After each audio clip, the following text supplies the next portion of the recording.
Ir sestdienas rīts, 10:11. Jūsu televizoru ekrānos kanāls Rīga TV 24 un automotoraidījums numur 2. Šodien raidījumā.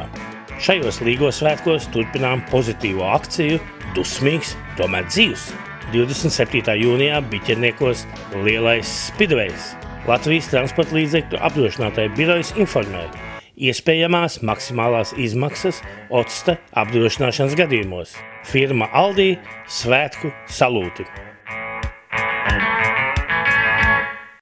Klāt ir atkal kārtējie Līgo svētki, Jāņdiena, un laikam jau mums tradicionāli un vispār nepieciešams ir autovadītājiem atgādināt, ko šīs svētkos mēs noteikti nevaram darīt. Šogad nav tāda svinīga kampaņas atklāšana, bet toties ir jauni klipi un turpinās pagājušā gada tematika. Dusmīgs, tomēr dzīvs. Manuprāt, sabiedrībā ļoti daudz pietiek negāciju un šīs akcijas ar dažādu veidu traģēdijām, zārkiem, sasistām automašīnām Rīgas ielās, protams, ir tādas biedējošas un varbūt atstāja iespaidu uz autovadītājiem, bet šī gada akcijas mērķis ir vairāk līdzbraucējiem vai, teiksim, līdzsvinētājiem parādīt to, ka tiešām, ka viņi ir tie cilvēki, kas var izglābt autobraucēju. Tātad, un šie klipi ir pietiekami asprātīgi, lai toties dusmīgs, bet ir dzīvs.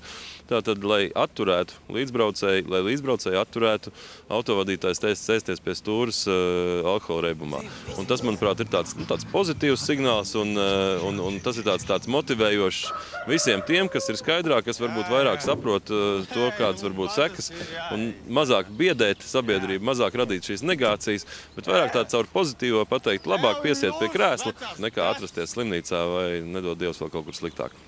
Klipi ir šī gadā daži nākuši klāt ar to, kur to nemieru garu vien pielīmē pie ķeblīša, bet pārējie klipi arī no pagājušā gada tie ir labi izskatās, ir ar balodīšiem, ir panniņām.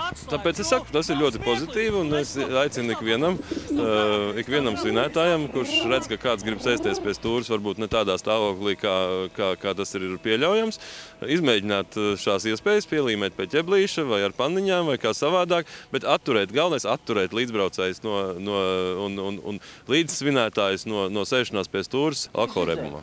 Jā, šoreiz no vienas puses skaisti, garās Jāņu, garās Līgo brīvdienas, no otras puses, tajās garajās ir īpaši nepieciešama uzmanība un atbilstīgs. Svarīgi ir tas, lai tiešām šīs garās Jāņu brīvdienas un šis jaukais vasaras laiks nepārvērstos par traģēdijām, tāpēc, kā jūs teicat, caur pozitīvo un caur saprotamo parādīt to cilvēkiem, ka tiešām var arī svinēt prātīgi, var arī, teiksim, ja drusku neprātīgāk svin, var arī pārvietoties tad, kad tas ir atļauts un pieļaujams, un tāpēc es saku, man īsti tā neuzrunā visi šie te drausmīgie sižeti, sasistās automašīnas, zārki Rīgas ielās, bet vairāk tā, teiksim, līdzcilvēku izpratne, sapratne un līdzjūtība tam cilvēkam, nebrauc. Labāk varbūt kaut ko nokavēt, aizbraukt drusku vēlāk, bet toties droši, un toties pilnīgi droši, lai nebūtu kādas negadījumi vai traģēdija, nedod Dievs. Priecīgs visiem svētkus un dusmīgs, bet labāk tomēr dzīvs.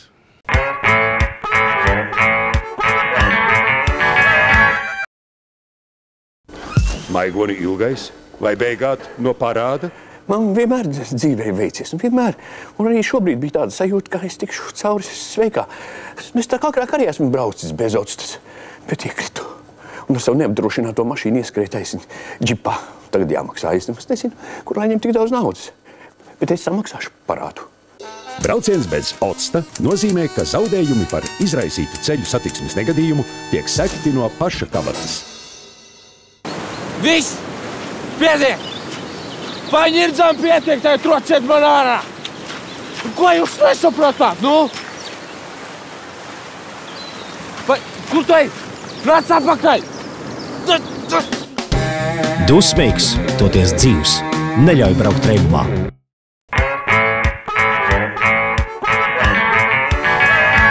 Latvijas motorsportam šodien liela diena.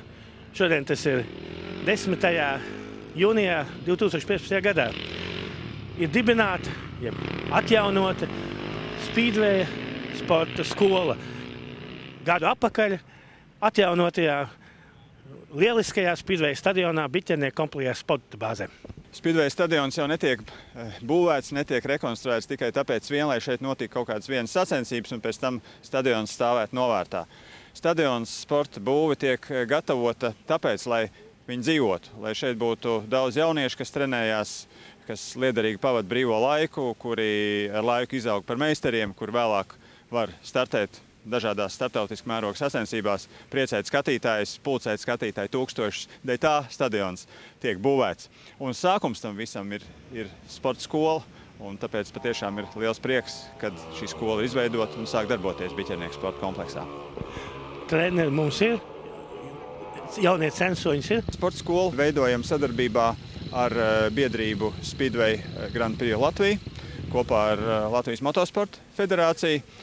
Un mēs nodrošināsim tiešām vislabākos apstākļus, lai jaunieši šeit varētu trenēties.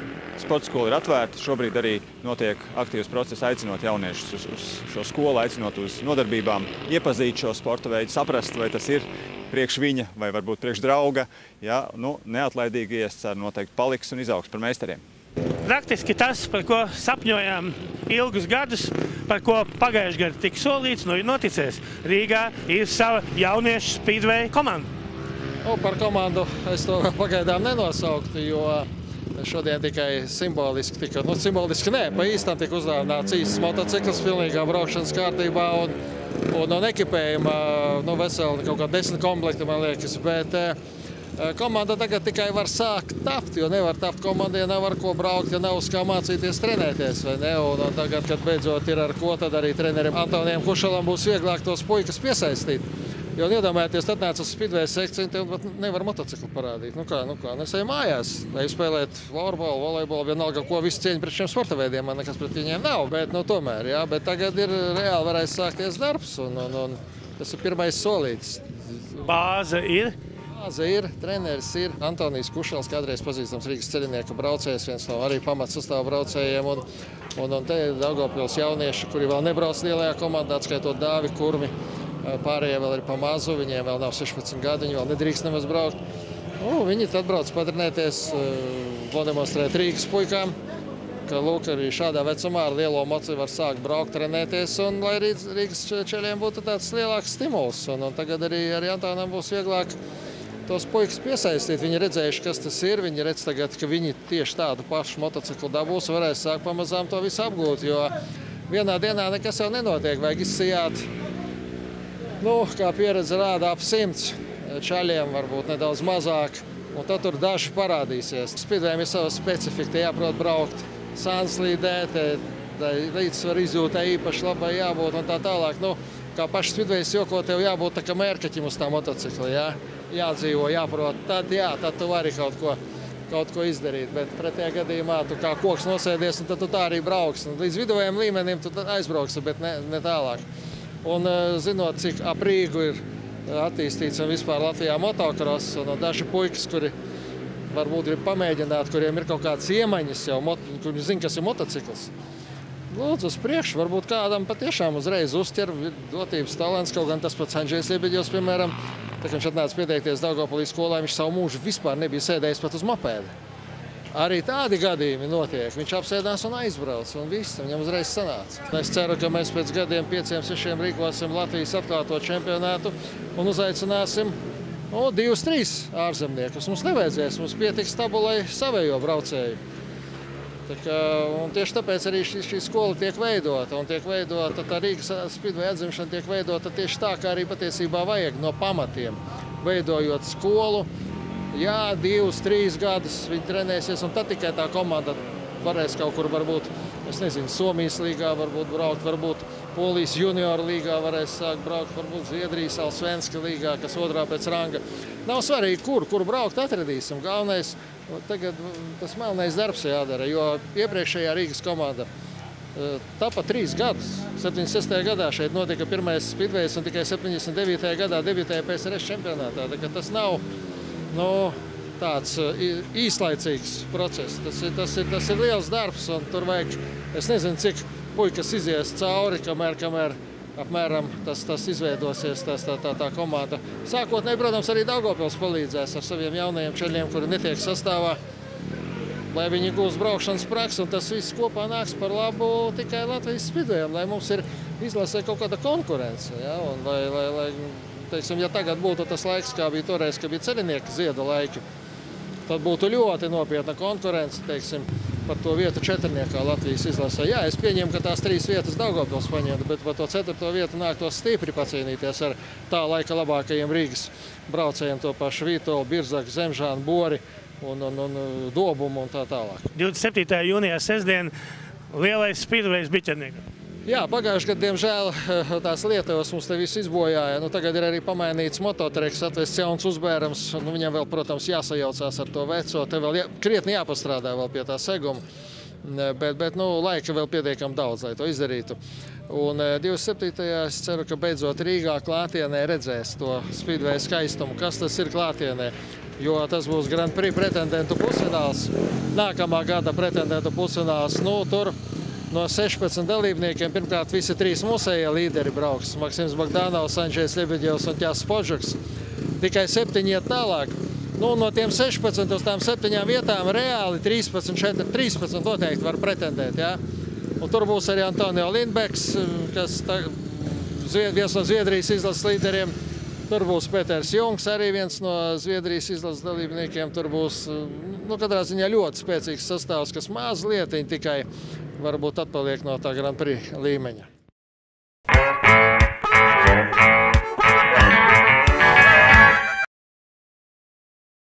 Firma Hydronex pārdod un remontē hidrauliskās sistēmas un to sastāvdaļas. Projektē, uzstāda un veic servisu. Firmai Hydronex ir 3 tirdzniecības un servisa centri – Rīgā Skandu ielā 13, Aizkrauklē, Enerģētiķu ielā 15A un Krustpils pagasta Asnātos. Servisa centros izgatavo hidrauliskās šļūtenes, kā arī var iegādāties hidrauliskos sistēmu sastāvdaļas un eļļu. Darba laiks no 8 līdz 18, nepieciešamības gadījumā iespējams 24 stundu servis. Firma Hydronex. Visi Iveco īpašnieki Latvijā tiek aicināti jūsu Iveco automobīļu apkopes un remontus, kā arī garantijas, tā arī pēcgarantijas laikā veikt vienīgajā autorizētajā Iveco servisā Latvijā – firmā Latīna, Rīgā un tās filiālē Liepājā. Latīna piegādā un realizē Iveco oriģinālās rezerves daļas.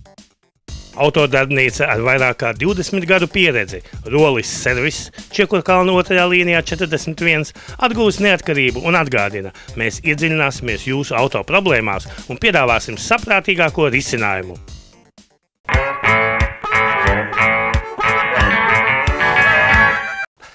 Mūsu kopējās sarunās ar Latvijas transporta līdzekļu apdrošinātāju biroja vadītāju Stengrīvs kungu mēs bieži pieminam octu, kāpēc ir jāmaksā, kāpēc octa ir lētāk vai dārgāk, bet ir arī reizes, ka mēs jaunumus pastāstam.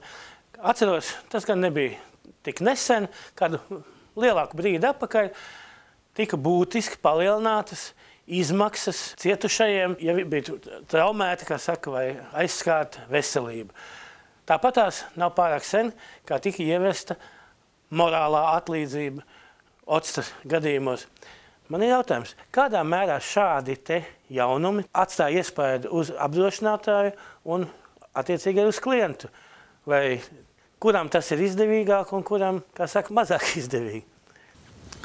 Jebkurā gadījumā visas tās lietas, kas palielina atlīdzības izmaksu, ir izdevīgi klientiem, tas ir tiem klientiem, kas ir cietušie, ja, un varbūt tās mazāk izdevīgi tieši tiem vadītājiem, kas maksā par šo te apdrošināšanu, kur paši nav iekļuvuši negadījumā. Bet jāsaka, gan limiti, kas ir par dažādiem atlīdzības veidiem, jau diezgan ilgu laiku nav mainīti, ja, un par personai nodarīto zaudējumu maksimālā izmaksātā summa iespējamā ir 5 miljoni eiro, par transporta līdzekļiem un dažādai citai mantai nodarītiem zaudējumiem 1 miljonus eiro, bet jāsaka, ka tā ir maksimālā summa. Vairums gadījumu, pamatā visos gadījumos, ja, ir tā, ka tā summa šādas summas nesasniedz, ja, šos lielos limitus. Bet, protams, jo vairāk apdrošinātājiem jāmaksā ārā, jo arī lielāks būs tā summa, ko mēs maksāsim par apdrošināšanu, bet savukārt cietušie varēs saņemt lielāku atlīdzību. Ja.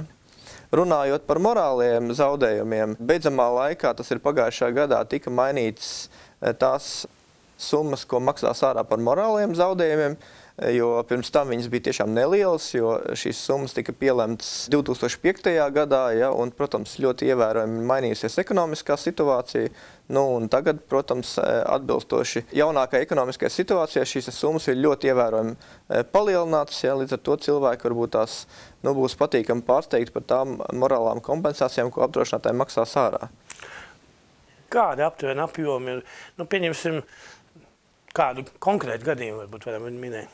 Pirms tam par vidējiem miesas bojājumiem cilvēks morālajā kompensācijā saņēma kaut kur 200–300 eiro. Tad tagad jau pēc šīs jaunās sistēmas tie jau būs kaut kādi 6000 eiro. Un tas, protams, atkarīgs no konkrētā gadījuma. Un jāsaka, ka šī situācija ir atšķirīga ar to, ka arī nav noteikti tādi maksimālie limiti. Ir noteikts tā summa, ko apdrošinātājs pie standarta gadījuma maksā ārā. Nu, un, protams, tiek vērtēta konkrētā situācija, konkrētais veselībai nodarītais zaudējums, un tad tiek maksāts ārā atbilstoši šai konkrētai situācijai. Vai cilvēkam pašam ir jāzina to, ka viņam pienākās šī morālā kaitējuma atlīdzība? Jo cilvēks tajā visā uztraukumā, nu, mašīna, paldies, sataisīja, slimnīca apmaksāja zāles arī, un nemaz nezina par tādu morālo kaitījumu. Tas ir obligāti pienākums, ja cilvēkam pašam ir jāraksta kāds iesniegums, jāsaka, ziniet, es esmu morāli ciets. Nu, es pieļauju, ka varbūt tās šeit varētu būt atkarīgs no apdrošināšanas sabiedrības, bet galvenais, kas cilvēkam ir jāzina, ka šo te zaudējumu viņš var pieteikt 3 gadu laikā. Ja? Līdz ar to, ja nu gadījumā viņam tādā sākuma posmā, apjukumā ir pamirsies paprasīt, ja, un arī apdrošinātājs nav vērsis uzmanību šim te faktoram, ja, tad viņš pēc pietiekami ilgu laiku var joprojām pretendēt uz šo te zaudējumu atlīdzības veidu. Ja? Bet tas, protams, ir saistīts ar tiem gadījumiem, kad cilvēks ir cietis, ja, tā nopietnāk. Morālā zaudējuma atlīdzībai nav jābūt īpaši ierakstīta līgumā ar apdrošinātāju. Tā vienkārši nāk kā iedeva no likumdevēja. Jā, nu tas ir paredzēts likumā, ka šāda izmaksa ir iespējama, un cilvēks tad pajautā, un arī viņam tiek izmaksāts. Un es gribu tomēr bišķīt atgriezties sākumā pie tām lielajām izmaksām. Bieži tie 5 miljoni ir trāpījušies. Es pareizi atceros, kaut kādi 5 gadi tomēr ir pagājuši, kopš viņš iecēla to augstos griestus iecēla. Jāsaka, ka mums šādi lieli gadījumi tiešām ir ļoti reti. Man atmiņā ir viens gadījums, kas ir tuvu 5 miljoniem, un tas noticis ir Īrijā. Ja? Tad jāsaka, ka tiešām tas ir ļoti rets gadījums, ja? Un arī šeit tā visa summa šim cietušajam tiešām ir nepieciešama. Jo, ja mēs runājam par konkrētajo gadījumu, tad cilvēks vienkārši paliek uz gultas, ja? Un viņam nepieciešams tad dzīvības uzturēšanas ierīces, ja, un, protams, ka tas ir katru dienu nepieciešams, un tā aprūpe viņam ir nepieciešama, līdz ar to tās izmaksas ir lielas. Ja. Un šādas summas pat mūsu apdrošinātājiem, ja, ir ļoti lielas, ja, un tāpēc arī viņi speciāli pērk arī pārapdrošināšanu, ja, ar kuru palīdzību tad tā kā, izvēlās vēl vienu partneri, pārapdrošinātāju, kurš palīdz šos te lielos gadījumus apmaksāt. Ja. Man liekas, ka šis ir tas brīdis, ka mums vajadzētu atgādināt, ka tiem ļaužiem, kas izdomās, tiem 2 vai 1%, cik viņi mums Latvijā šeit ir, kas ir izvēlējušies ceļu neiegādāties octa polisi, tie 5 miljoni ļaunākās sagadīšanās gadījumā var nākties maksāt pašiem. Nu, principā tā ir, bet jāsaka, ka laimīgas sagadīšanās vai tomēr likumsakarības dēļ, ņemot vērā to, ka cilvēki tomēr pamatā apdrošinās, ja, tad tas konkrētais gadījums, par ko es runāju, tas bija apdrošināts. Ja. Līdz ar to tas bija apdrošinātā izmaksa no polises. Runājot par šo te maksimālo atlīdzību, kas paredzēta direktīvā, šie 5 miljoni, tas tomēr ir atkarīgs arī no konkrētās valsts, jo ir valstis, kas uzņemās lielākas saistības nekā noteikts direktīvā. Līdz ar to šī maksimāla atlīdzība var arī būt lielāka par 5 miljoniem, ja, un ir valstis, kur šī atlīdzība pat nav limitēta, un tad šī atlīdzība var sasniegt arī 50 vai 100 miljonus, ja tīri teorētiski. Ja. Līdz ar to, jo vairāk ir svarīgi, lai tā polise tiktu iegādāta. Pirmkārt, nenovēlu nevienam nokļūt tādā situācijā, lai par viņu apdrošinātājiem būtu jāmaksā šās lielās atlīdzības, un jebkuram, kurš kāp kādā mehāniskā transporta līdzeklī, tomēr pārbaudiet, vai jums ir octa polisīte.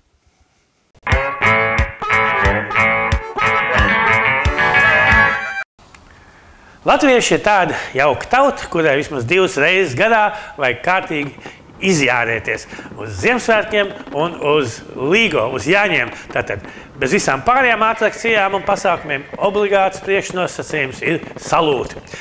Bet pirms mēs ķeramies kopā ar firmu Aldi atgādinot jums un pastāstot vēl šo to par salūtiem, uz svētkiem gribētos pastāstīt. Pagājušajā gadā, pēc 50 gada restaurācijas, pilnībā atjaunot un nodot, kā saka, eksploatācijā un cilvēkiem atrādīt, tika Rundāles pils. Un svētku kulminācijā noslēgumā firmas Aldi sadarbības partneris, pirotehnikas mākslinieks Teterovs kungs uzšāva tādu salūtiņu, pareizāk sakot, kāds vairāk ir raksturīgs baroka laikam. Tad, teiksim, ne tādu, kā mūsdienās esam pieraduši, bet kaut ko tādu savādāku. Pabaudiet kādu mirkli.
Tāds, lūk, īss ieskats barokālajā uguņošanā.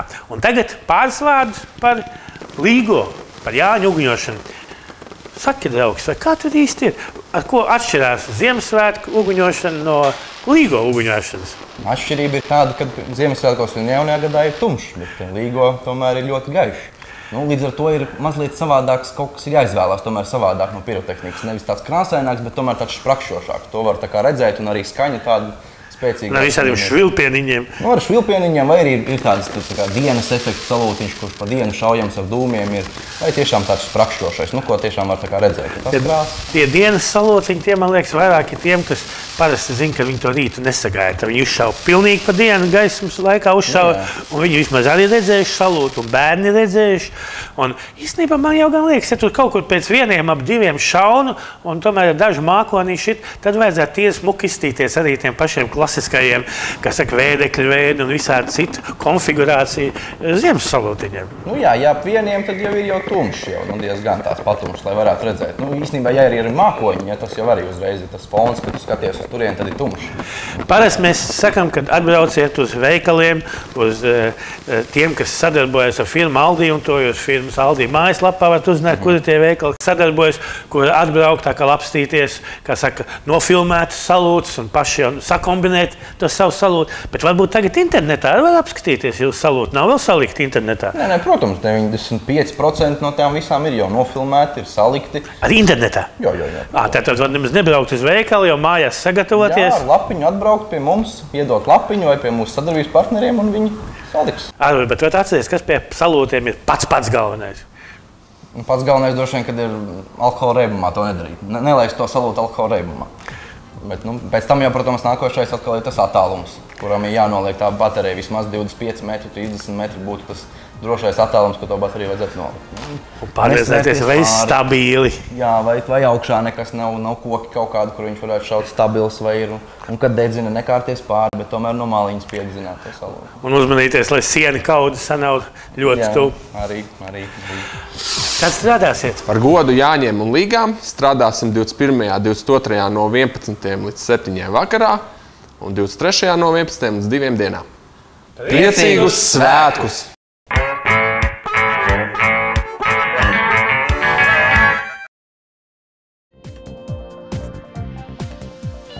Raidījuma veidošanā izmantoti Media Range datu nesēji. Izplatītājs Baltijā TX Latvija.